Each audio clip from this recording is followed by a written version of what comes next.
All right, everybody. Happy Monday. Welcome back to the Glass Less Traveled. My name is Mike Verivi. I'm a certified bourbon steward and founder of the Fox Valley Whiskey Society. We are going to explore and introduce you to America's craft distilleries, microbreweries, industry insiders, and professional imbibers to give you guys the inside scoop on the things you need to be drinking. If you guys like what you're watching tonight, make sure to hit subscribe and like down below. You can also help support us on Patreon at patreon.com/theglasslesstraveled. We're not going to consider this like a real episode tonight. This wouldn't be episode 21 or 22. We're just going to do like a little live tasting tonight of some fan favorites. So I've got my buddy Dan Greisen with us.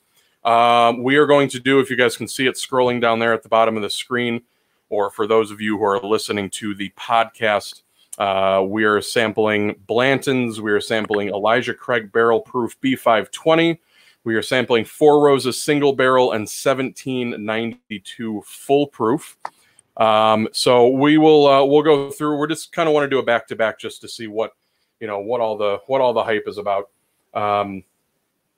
Dan, any thoughts on the lineup that we've got going? No, I think it's we've been kind of broadcasting or advertising this for a little bit, and I got a lot of feedback. A lot of people kind of putting their guesses in and what's going to come first, and there seems to be some consensus out there. But that's why we're doing this blind, so we don't really have those preconceived ideas out there. I'll be honest, this is the first time I've actually ever had 1792 Full Proof. I've had the bottle for a while and never opened it for some reason. So no better time than tonight. So we've kind of blindly labeled the glasses that we have A, B, C, and D. We don't know what is in each one. Dan, your daughter's poured yours. I know it sounds a little weird to say, but we needed to do this as blind as possible. And my wife poured mine. So I don't know what's in any of them. I think we'll be able to figure it out. I think between the two of us, we can put our noggins together and figure out what's what. The color on these is all pretty similar. Looking at all four of them, I've got them just below my computer here. Looking at all four of them, they all look pretty similar in color. But knowing a little bit about each one of them, we do know that the Blantons is a 93 proof. So that one, I have a feeling, is going to kind of stick out like a sore thumb, and then it's not going to be as hot or as ethanol-y or as alcohol-y as the other ones. So let's start with, we'll start with A, which we don't know what A is, but while we're going through this, we'll at the very end here, or maybe during it, we'll kind of give some interesting little tidbits on each one of these bourbons. Some interesting facts about Blantons, Elijah Craig, Four Roses, and 1792. So Dan, if you don't mind, we've got A in front of us right now, which we don't know which one this is.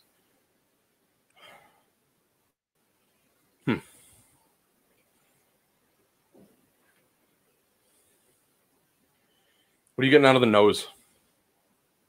A lot of typicals. You got caramel, little dusty corn. I get like fruit, like cherries, pear, a little bit of apple.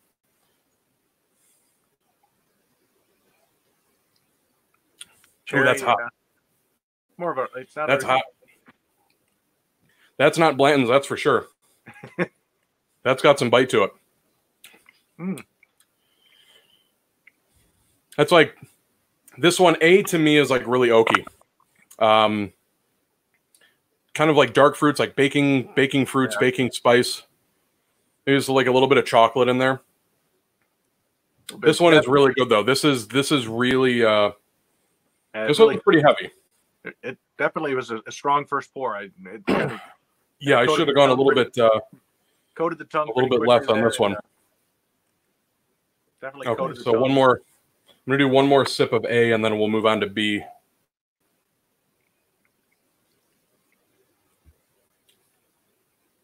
Oh, see that second round, that second sip right there. Tons of baking spice. That one's like a lot of cinnamon, little lot of cinnamon, a little bit of clove in there. Yeah, definitely clove. And the finish is real like sugary. It's real sweet. You get like oak way back there on the way back there in the end. I get a lot of sweet. I get a lot of sweet on the front palate there. Really coats your mouth. Good. I really like this one. It's a good start. You get banana? If I said banana? If you say it, maybe. I don't know if I would have gone after that, but I can feel it kind of in the back end, the finish. See, this one you don't need to bury your nose too deep No. to kind of figure it out. Well, that's in first place so far. Well, so yeah, Stan, it is in first place so far. And then, yeah, make sure you got your water here. So that one was a high proof. So that one automatically eliminates Blantons out of there. Yeah. I'm confident that one was not Blantons. I've had quite a few pours of that to know that that it's definitely not. Let's move on to B. Oh, immediately.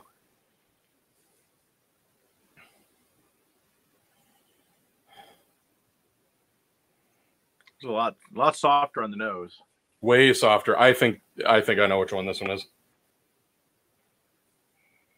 I really got to try to find some stuff in there. Oh, yeah. Yeah, dead giveaway on what that one is. We'll save that one for... Yeah. Yeah, that's a dead giveaway. So this one, vanilla, caramel. Some like citrus on there. A little orange. Like orange. Yeah.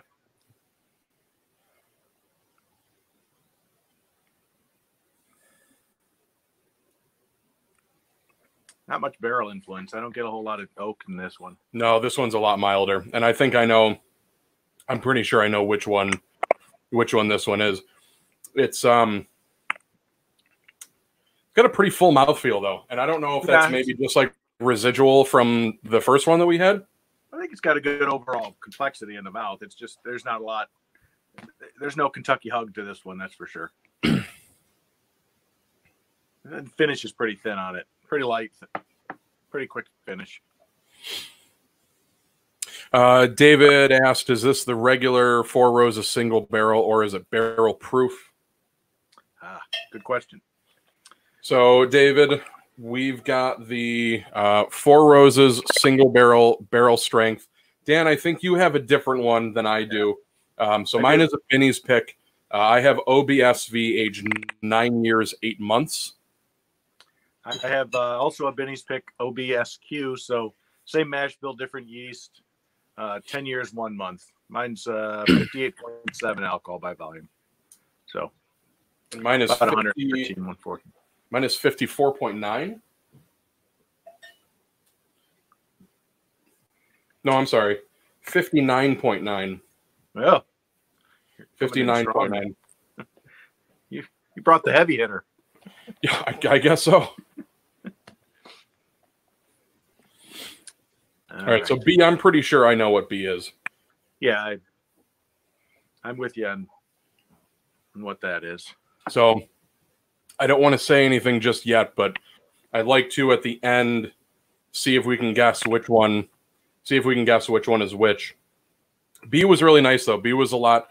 I think I know. I'm pretty sure I know what it is, and I think doing it as a blind tasting makes me think a little bit more highly of it than I normally would because I don't have the label and the name and all that to assist in my decision making process. So we're gonna do. Let's move on to C.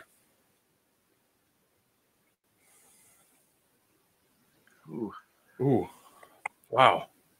A little more dusty corn in this one here. A little bit, yeah. Oh wow, God, the nose on this one is incredible.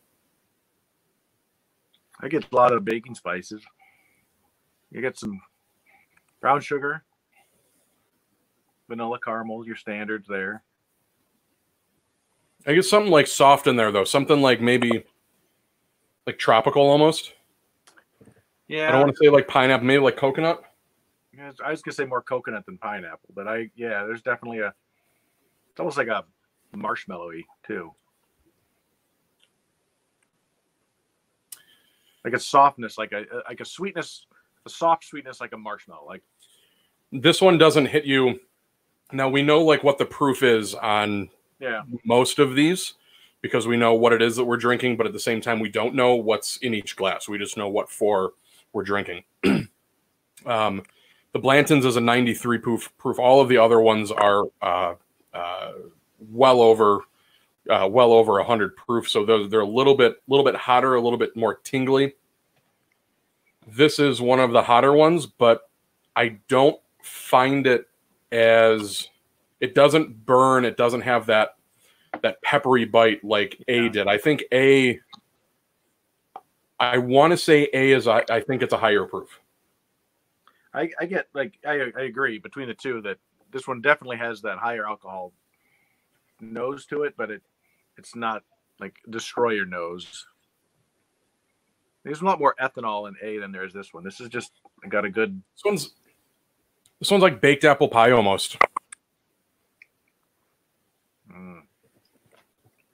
So like a lot of like baking spices. I feel like when we talk about bourbon, we talk about like a lot of the same descriptors because it's chemical compounds in each one that kind of taste like a specific thing. Remember we talked with Jeff Schwartz, the whiskey fellow, last week, and he said that the classic laddie reminded him of Band-Aids. And there's a science to that. There's, why specific things will taste a specific way. And there's a lot of chemical compounds in the oak barrel that will put off these different, like acetylenes and phenols and all these different chemical compounds, which will make things taste a specific way. So that's why you see a lot of people saying like, oh, well, I get baking spice or, caramel, vanilla, toffee, this, that, and the other. Scotch, it's a lot, sometimes people get Band-Aids. Fred Minnick loves to say marzipan. So it's a lot of those same kind of descriptors that we use, but there's always that one, like I'd mentioned bananas, there's always that one that kind of throws you off and you're like, oh yeah, I totally get that. Yeah. Well, I think too, also there's a lot of suggestions that hit you in caramel and vanilla and brown sugar. And those are just standard bourbon notes that I think anyone who picks up a glass is going to be like, okay, I get that. But it is probably the most common thing. This one's definitely got a lot more going on. That coconut is there. This one would be fantastic in an old fashioned. Yeah. This would be really good in an old fashioned. This one, I keep coming back to the nose. The nose is really good. I've taken one so far. Yeah. So far for me, we haven't done D just yet. So far for me, I'm A, C, B in that order. A, C, B. So let's try D. I've barely sipped this one because I've been nosing it, but it's really good. Ooh, man, this one. Is that D? Are you on D? I got to catch up. I'm on D, yeah.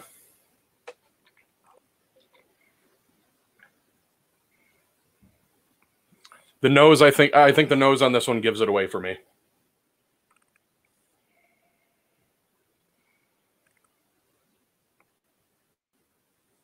It's confusing. This one is fantastic. This one is really citrusy. Cherries, oak, toffee, like you said, those common descriptors.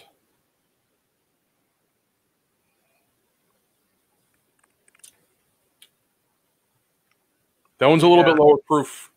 That one's a little bit lower proof than A and C. This one's very unfamiliar to me, so I'm thinking it. I don't know. I want to go 1792, but I don't think it is. So I think we know what B is. I think you and I both know what B is. That one's kind of the one that sticks out. This one's really nice, though. The nose, I get like a lot of just like apple, pear, a little bit of like apricot, like dried apricot comes through on this one on the nose. This might be the Four Roses because I'm not getting anything, and the yeast might make a big difference because we do have the same mash bill, but a different yeast. We have a different yeast, and that's what I was thinking too. This one's a little bit lower proof than A and C, and I know that the proof on Four Roses, I believe, is a little bit lower than the 1792 and the barrel proof. Didn't you say yours wasn't? I thought yours was close. Was it 60? You're right. 50. Oh yeah, 59.9. Maybe it's just the way this was barrel. I mean, No, I have had a lot of like really high proof bourbons that don't taste at all like they're, 60, 65%. My math is wrong, but I was, because, public school education and all. Been a while since I've been in school. But no, I just think, based on the fact that you're getting a completely different nose than me, that this is the yeast influence on this one. This is Four Roses. I think that one's Four Roses. So before we find out which one is which, I want to rate mine A, B, C, and D. So I want to go, for me, in order, I'm going to go A, C, D, A. All right, A, C, D, A. I got to A, B these two, the A and C. God, the nose on A is just like... I really like... That's a killer, dude. And now it's been sitting out for a few minutes. Yeah, I really like C's nose, but when I put it up against A's nose is much better. They're similar in like oakiness.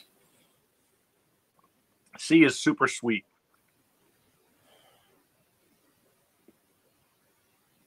C is super sweet. Almost like not like a cloying sweetness, but like a milk chocolate, or like a chocolatey. I was gonna say milk chocolate.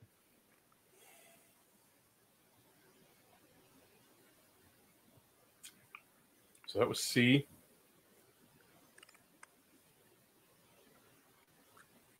I still think it's going to be, for me, A, C, D, B. I got to tell you, I'm going to agree with you on that, but I could exchange C and A on any given night, depending on my mood. Yeah, you know what? I think so. A and C for me are equally as interesting, equally as flavorful. Very bold, very full, it coats the mouth. The finish is real great. I'm curious to see. So I'm going to say ACDA. ACDA. I have ACDA also. And I think like A for me, it's just between the two, the nose is better. So that's gives it a nod. And I'm just right now, my palate isn't leaning towards sweet. If it was leaning towards sweet, I'd go with C.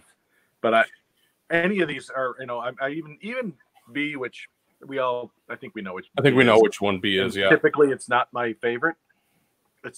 I think I go into it thinking it's not going to be that great. So I'm surprised. I feel like with B, I'm not surprised at where it landed. I think you and I, in having discussions of which ones we thought, and even our good friend Mark Augustin, he commented earlier. He said, "I think B and I'm pretty sure, again, I think we know which one it is." He goes, "I think B is going to be last place." So I'm curious to see. So I don't know how you did it, but I've got mine on the back of the coaster. Each coaster is labeled A, B, C, and D. So let's flip over A. A was 17.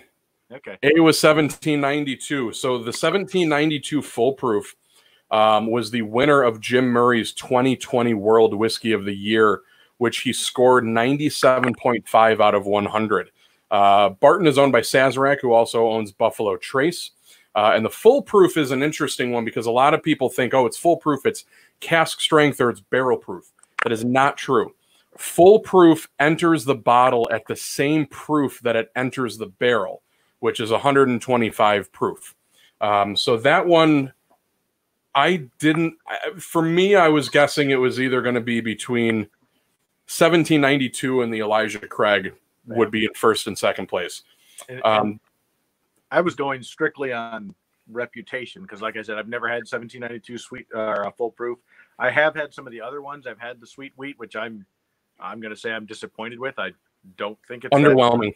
Yeah, very underwhelming.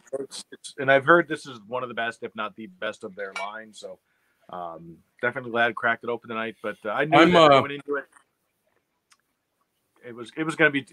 My head was towards Elijah Craig just because it's a great one, and I know B520 is getting a lot of accolades. But I got to say, and I'm thinking that's what C is. But it is like I said, any given night, C could have taken A out, but yeah, tonight is A. And I guess it really depends on, you know, where you're at, what you're doing, the ambiance that you have, what you had to dinner, what you're having for dessert. I think C for me, and I think we both know, I think now that we know what A is, I think we can kind of figure out what the rest of them are. For me, C was really more of like a dessert kind of bourbon, you know, something that you have with a dessert, you know, with ice cream or a brownie or something a little bit more sweet. So A is 1792. B, I think we can both say it is Blantons. Blantons, yep. Yeah. B was Blantons. Not surprising at all. Because it's a lower proof, we both kind of knew that it was going to stand out in this lineup. But Blantons has a kind of this, people have like an affinity for it. And Maggie, Orlando, I know you're watching because I saw you just comment on the video. There's people out there that have an absolute love affair with Blantons. Our good friend, you know, Maggie, she's one of them. She likes to collect the horses. I love collecting the horses. I think tonight was really kind of, I think if we had expanded this into maybe like 6 or 7 different bourbons, I think Blantons might have placed a little bit higher. I'm actually kind of surprised. I normally don't necessarily care for Blantons, and I think it's because of all the hype that it has. I think it's because of the allocation and the outrageously crazy prices that you see it for. But not only that, but you see on social media, people are like, oh, it doesn't live up to the hype, yada, yada.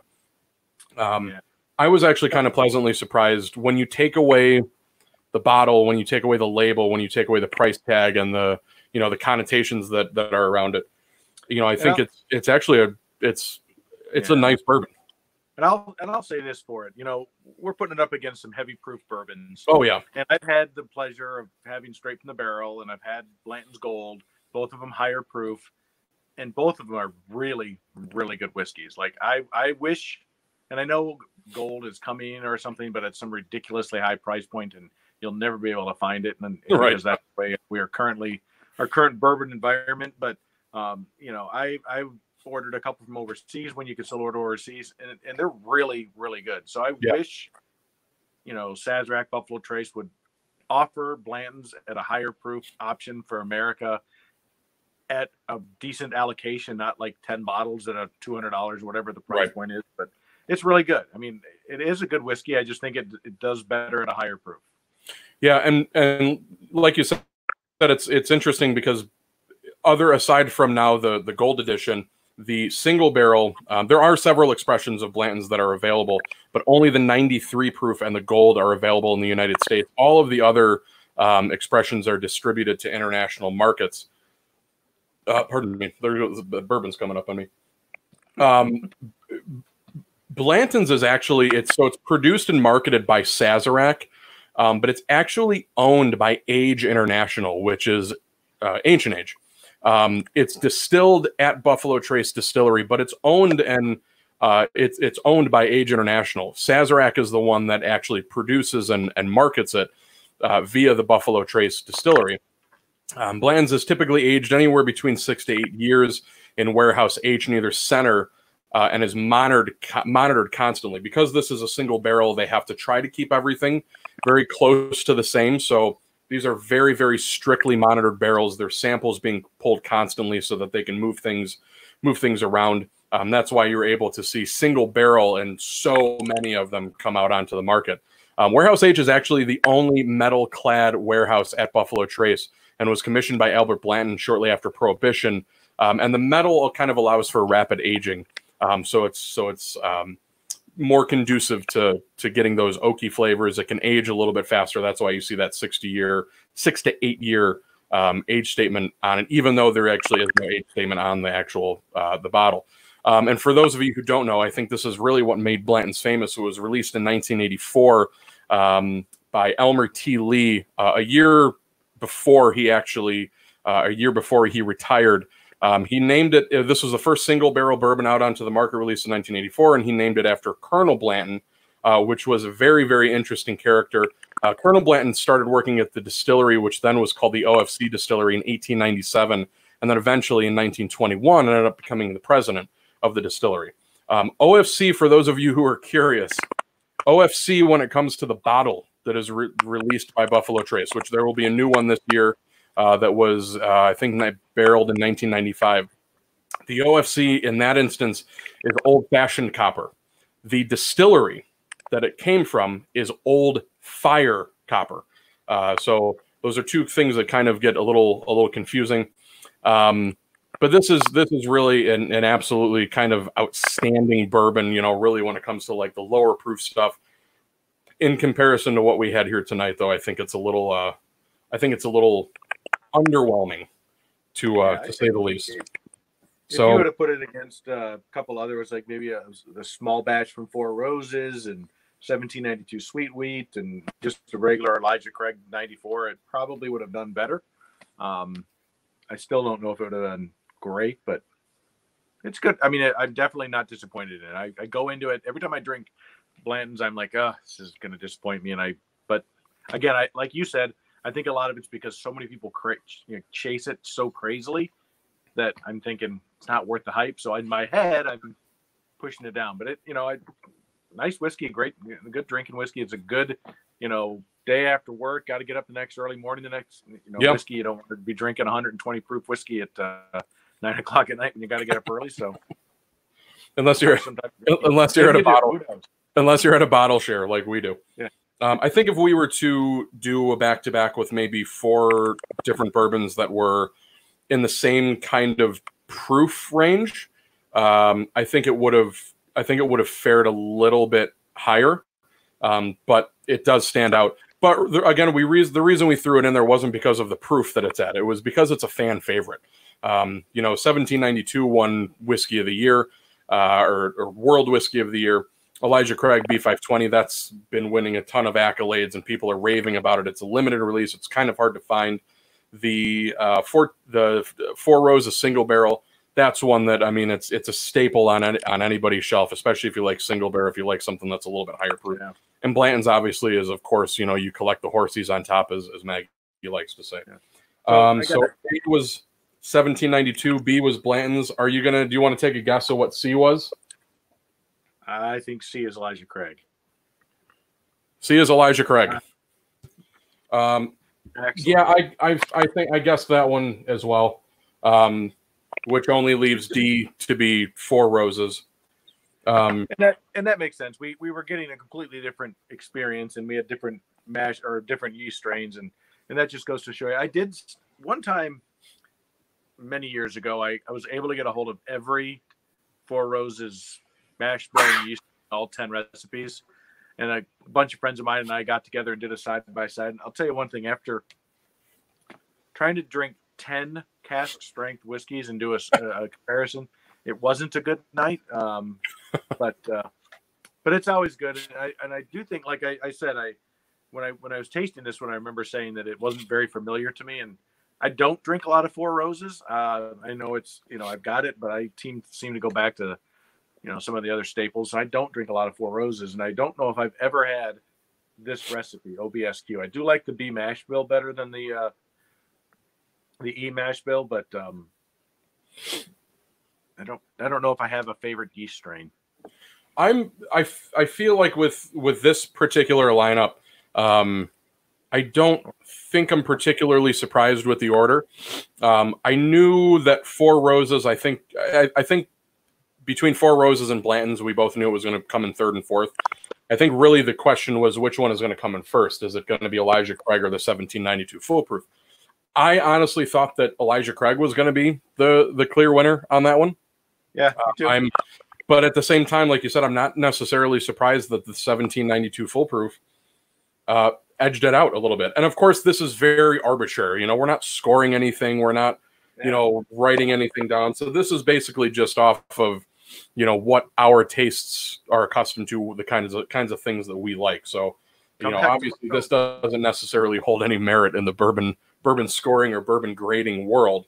But it's just, you know, it's something fun to do on a gloomy Monday. And these, you know, are fan favorites. People really seem to gravitate towards these. For this Elijah Craig, I do want to thank our good friend Dan Johnson for getting me this bottle, and Hamar's Liquors over on the east side of Geneva for getting me a second bottle. I believe I got my bottle because of Dan as well, because he let me know, I believe, at Armanetti's in Huntley is the one that had it. And happened to be on a lunch break, and it takes half an hour to get from my store where I work to that liquor store, and I get an hour lunch. It was perfect. So wow, Dan's got the hookup. But yeah, and again, I think overall I agree. I think if he came back tomorrow or the next day, the results might differ. I mean, they could be totally different. Yeah. Tonight we aligned. I could have gone either way on A and C.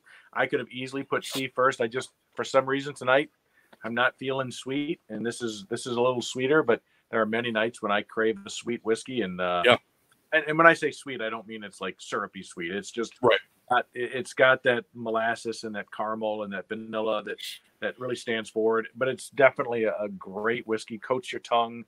Very good. Yeah. Covers your palate, front palate, mid palate, finish. Great whiskey. Definitely deserves everything it's get. And I tell people all the time that when is this worth that price or is this worth this price? I always point to Elijah Craig Barrel Proof as my standard measurement for what a whiskey should be worth. There's a 12-year-old cask strength Kentucky straight bourbon that you can get for $60, $65, sometimes less. And so when you're looking at that $100 whiskey, is it worth it? I mean, some people say yes, some people say no. It depends on your budget, but I kind of struggle sometimes to pay $100 for the latest fashion whiskey because I know that there's just as good, if not better, out there for less. I agree. And for those of you who are curious, the Elijah Craig Barrel Proof, the retail on it, the MSRP is $59.99. If you see it for anything over that, really, it just kind of depends on what you're willing to pay. I've seen one that I really, really wanted, and I paid $70 for it. I mean, it's $10. Is it really going to break the bank? Is it really that upsetting? Not really. It's something that I want. So really, when it comes down to what should I pay? What are you willing to pay? I mean, if it's something that you really want, put a dollar sign next to it. I think, Dan, you and I have been fortunate enough that we've been able to find these for MSRP. So it's, we kind of luck out. Yeah. And I think, and going back to that, like one of the hot whiskeys we talked about it before we went live is Smoke Wagon. That uncut, unfiltered, crazy around $70. Yeah. And so that's $10 more than this, but I think it's worth it. And I think Elijah Craig, this is a whiskey I would pay $80 for. No problem. MSRP is $60. If I found it at $70 or $80, I'd probably pay for it because I know it's that good. See, the 1792, I want to say the MSRP on this one is like $49.99 or somewhere around that $50 range. And I could be wrong, but I believe it's somewhere around that $50 range. And I would pay $50 all day for this because it's just it really is that good. It's amazing. I don't know that I would go up to like 70 or 80. But again, if it's something that I really, really wanted or I had to have for any specific occasion, to drop an extra $20 on it is not it's not out of the question. The Four Roses single barrel, though, I think, what does that one retail for? Like $40, somewhere around there, like 40 or something, or maybe it's like 30. Single barrel is like 40, but the private barrel is usually like 70. Yes, yeah, the private barrel is a little bit more. I know, like the Binny's picks are usually a little bit more. I don't remember what I paid for this one. I think I might have gotten this one at Binny's in Crystal Lake when they opened up, and I think I paid like, I don't know, 40, maybe $45 for it. Maybe I don't remember what I paid for it, but I'm not honestly surprised at where it landed. Typically, like the standard Four Roses single barrels in the 40s. The private barrels are usually in the $60 to $70 range. And I will say, typically, I've found that these are better with water. Like I really like them better with water. I don't like them neat, but this one, I'm pleasantly surprised by. I really enjoy this one, and I don't think I would add a lot of water to this one. I probably would, and just to try it, but I'm okay with it neat. So we'll go back to the Elijah Craig. So the Elijah Craig line of whiskeys was released in 1986 by Heaven Hill. The barrel proof version of this was released in 2013, and it was issue B520, which was named Whiskey of the Year by Whiskey Advocate. That was the one that kind of everybody was after. And I want to say it was release number 13 in 2017 was where they changed the bottle design and started utilizing the barrel code. So for those of you who might not know, B520, A117, C919, yada, yada, the number in front of it, ABC, is the batch. The number next to it is the month it was released. So this one is B520. So this is batch B, released in May of 2020. So B520. A120 was the release before this, and the next release that will come out, which is in the 9th month, which will be batch C in 2020. So that's going to be C920. So that's how the batching numbers and the batching code works. Elijah Craig is, and I think Dan, you know the very erroneously named or dubiously named father of bourbon. Elijah Craig was an actual real person. He did exist. He was a Baptist minister in the mid to latter part of the 18th century, the 1700s. And he was kind of dubiously credited with being the father of bourbon, the creator of what we now call bourbon. And there's a lot of kind of up in the air as to like, well, what was bourbon back then? Really what it came down to was what's in it, which was corn, and is it aged in a charred oak barrel? And those were really kind of the two defining things that historians said, okay, well, when did this start? It's kind of known by most people in the bourbon community, most people in the, most bourbon historians know that Elijah Craig is not, in fact, the inventor of bourbon. As the story goes, he did own a distillery, or he not a distillery, but he distilled in a barn. And the story goes, the barn burned down one day, and the barrels that were in the barn that were previously used to hold things like fish and nails and things of that sort burned, but they only burned on the inside of the barrel, which I don't know if you've ever seen fire before, but I don't know how it burned just the inside of the barrel and didn't compromise the outside of the barrel at all. But not only that, but the who won, what, and where, who, what, when, and where didn't really match up for Elijah Craig. By all accounts, there's really 2 or 3 main contenders, one of them being Jacob Spears for being the inventor of bourbon, but really more so the Tarascon brothers from France, who were actually merchants and were very familiar with how to age brandy, which at the time was aged in a charred oak barrel. So they took that back when they emigrated to the United States and eventually ended up in Louisville, or just outside of Louisville. They took that information with them and that skill with them, and they started aging this corn whiskey. And that's really more than likely where the story kind of began. But record keeping back then was very, very shady at best, and it wasn't really done very properly. So by all accounts, Elijah Craig was definitely not the father of bourbon, but it makes a great story. As most people like to say, I think it was Tom Bullitt that said the bourbon in the bottle is not as important as the bullshit story on the label. And that's exactly what Elijah Craig has. It does have a fantastic bourbon on the inside of the bottle, though. And now we can move on to Four Roses. Four Roses is a really interesting one for me. So, Dan, I think you tried. I have behind me, I think I'm pointing at it right here. Oh, yeah. I have a bottle of Four Roses from 1948. This is something that I've opened a handful of times. I actually had 2 of these. One of them was drank, because that's what bourbon is for. It's meant to be consumed, not meant to be saved. And it's absolutely fantastic. I actually opened it with the Fox Valley Whiskey Society. We did a fundraiser for the St. Charles History Museum.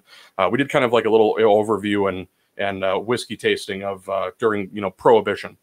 So it was really fun. We got to open that.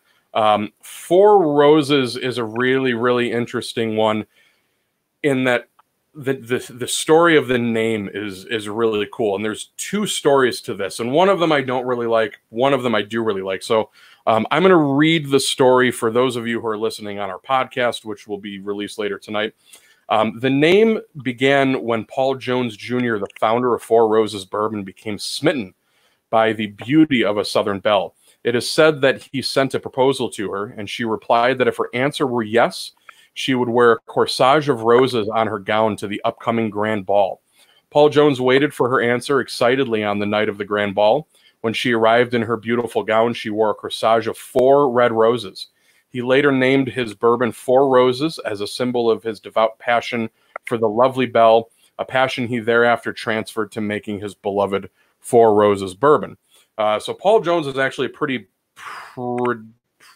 predominant character in the bourbon world. He actually started with the Paul Jones Distillery. I actually have a bottle somewhere behind me of Paul Jones Monongahela Rye, which would really kind of seem to hint at the fact that he actually came from the Pennsylvania area where the Monongahela River flows, and then emigrated down into Kentucky. But Four Roses is a really interesting bourbon because it uses so many different yeast strains. And I think, Dan, you might know a little bit more about this than I do. I want to say it's, what is it, 9 yeast strains? There's 5 yeast strains. 5 yeast strains. So a total of 10 recipes. And I'll be damned if I can remember those. I don't know the 5 of them off the top of my head. Wait, it might be on our label. I know what the label, when you see like the OBSV, the last letter I know is the yeast strain. One of the letters just means it was distilled at Four Roses, so I think it's always going to be the same, which is I think the O. I think they all start with O. They all start with O. They all have the O is the first. The second is the yeast or mash bill. It's either B or E, and then the second just means it's straight whiskey. That's the S, and then the last letter is the yeast strain. Okay. And I want to say, and I'm probably going to be wrong, but I believe B is the higher rye mash bill. But don't quote me because I'm probably wrong. I'm just kind of pulling that.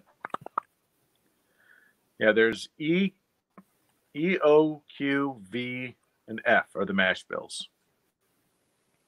Or I'm sorry, the yeast strains. And it's all on the tag, but my old eyes can't read that small right now. So, but it's all available on their website too. So, there's one that's more fruity, one that's more floral, one that's more herbal. It clearly there's yeast makes a difference for anyone who thinks yeast isn't important. Tonight, Mike and I had same mash bill, completely different yeast strains, and had completely different whiskey experience. So, yeah. And I'm sure that's one thing that's great about Four Roses. You can find do you like a higher rye or a lower rye, and then which of the 5 yeast strains fits your palate, and you're going to be able to go from there. But I think if we had done the 2 Four Roses back to back, we would have had a very interesting experience. That would actually be another really great one to do. Just doing the different Four Roses yeast strains back to back. Our good friend Jim Brennan, Jim, long time no talk. He's been a long-time member of the Fox Valley Whiskey Society. When we were talking about the aging of bourbon in charred oak barrels, he said, yeah, and they've been using charred oak barrels for wine and other spirits for years.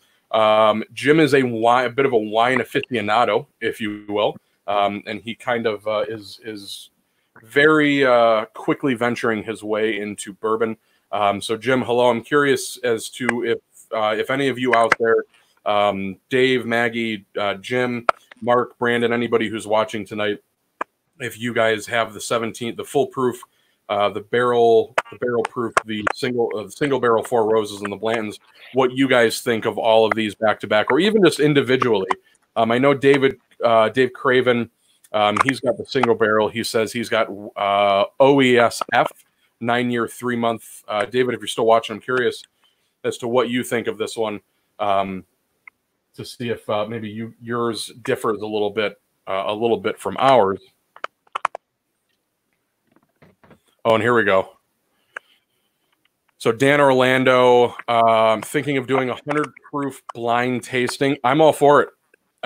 Get your laptop out or get your phone out, or let's get on video one of these days, and we'll do a 100 proof. We'll do a bottled and bond. We'll do a blind bottled and bond tasting. I think that would be a fun one. Bottled and bond is really kind of growing in popularity right now. You're seeing a lot more distilleries start to release bottled and bond expressions. One of our local distilleries, Whiskey Acres, out here in DeKalb, is releasing a bottled and bond. The biggest one in the news was Wild Turkey. Was their bottle, which I believe you picked up a bottle of that one, correct? It's right back here somewhere. Somewhere back there in the ocean of bourbon. It is absolutely phenomenal. I think it's MSRP. I think was 180. Most places sold it for 200. it was worth every penny. Like we talked earlier about what you'd spend on a bourbon. You know, I have no problem. I typically don't like spending that much on whiskey, but that one, I'm a Wild Turkey fanatic, and that one is one I am happy to have spent the money on. See, that one for me, I don't know. I'd be kind of up in the air. I mean, not to say, you know, I love Wild Turkey products.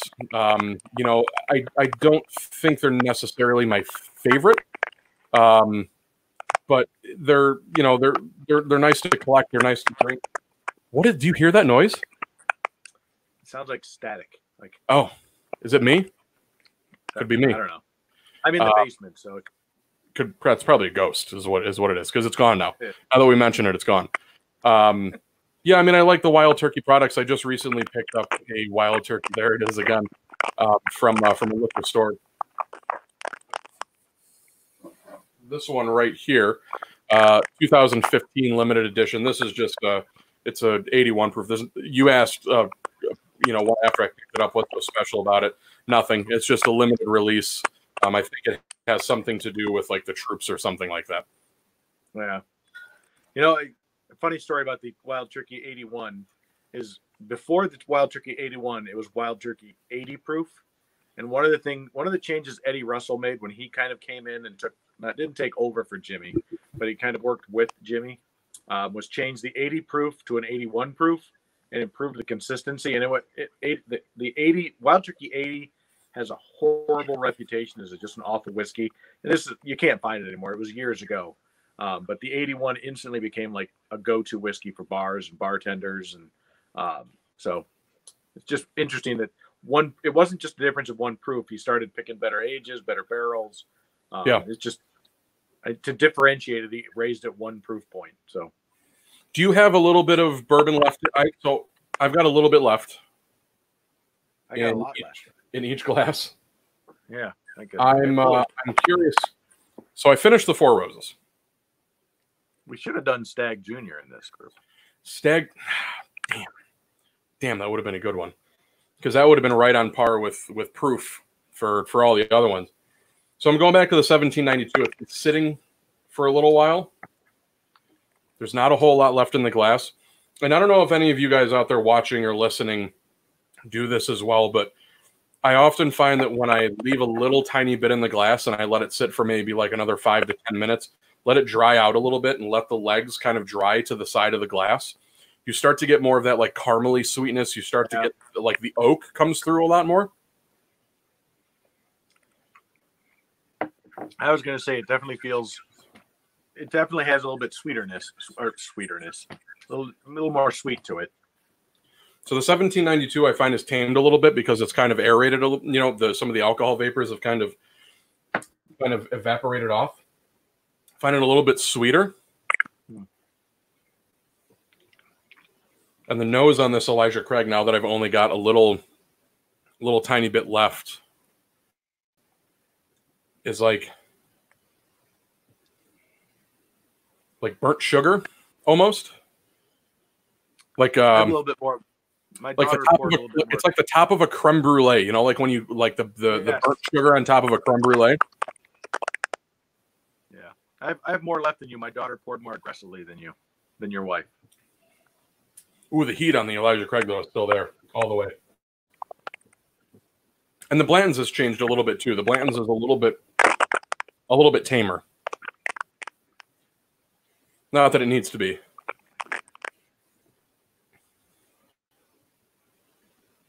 See, well, Dan, I drank that right after the other two, and the Blantons is almost like drinking the water. I know. So here I'm going to put.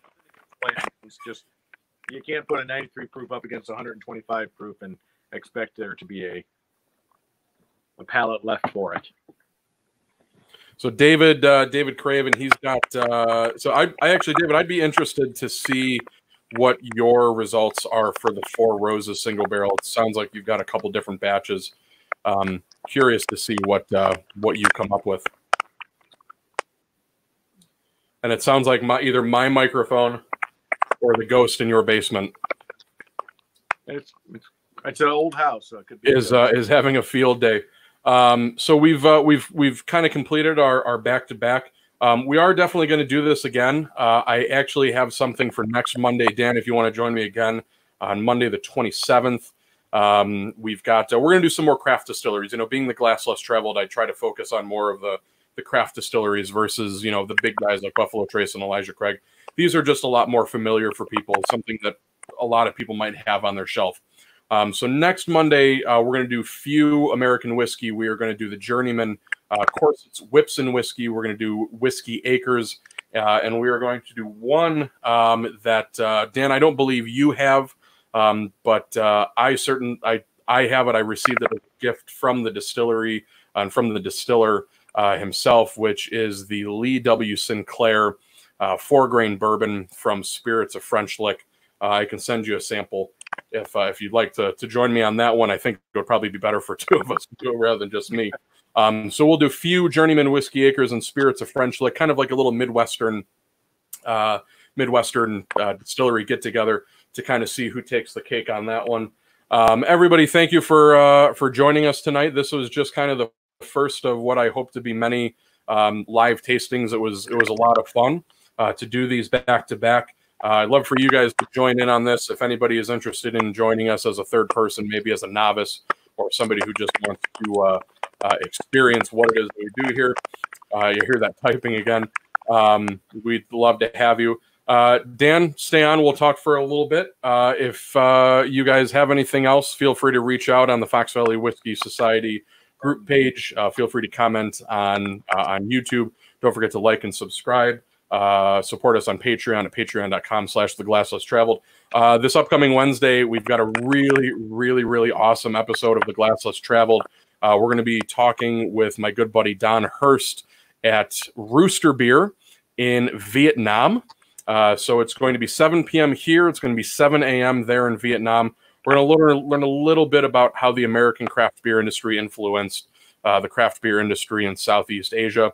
The following week, the 29th, we have 93 Octane Brewing over there in St. Charles. Our good friend and supporter Nick Ford over there, and their new head brewer Alex is going to join us. We're going to talk beer. And then the following week, we actually just narrowed it down today, and we got them on the calendar for August 5th, which is Spirit Works Distillery in Sonoma County, California. They were just recently named Distillery of the Year by the American Distilling Institute. So we're going to be talking to them, learning a little bit about what makes California whiskey so great.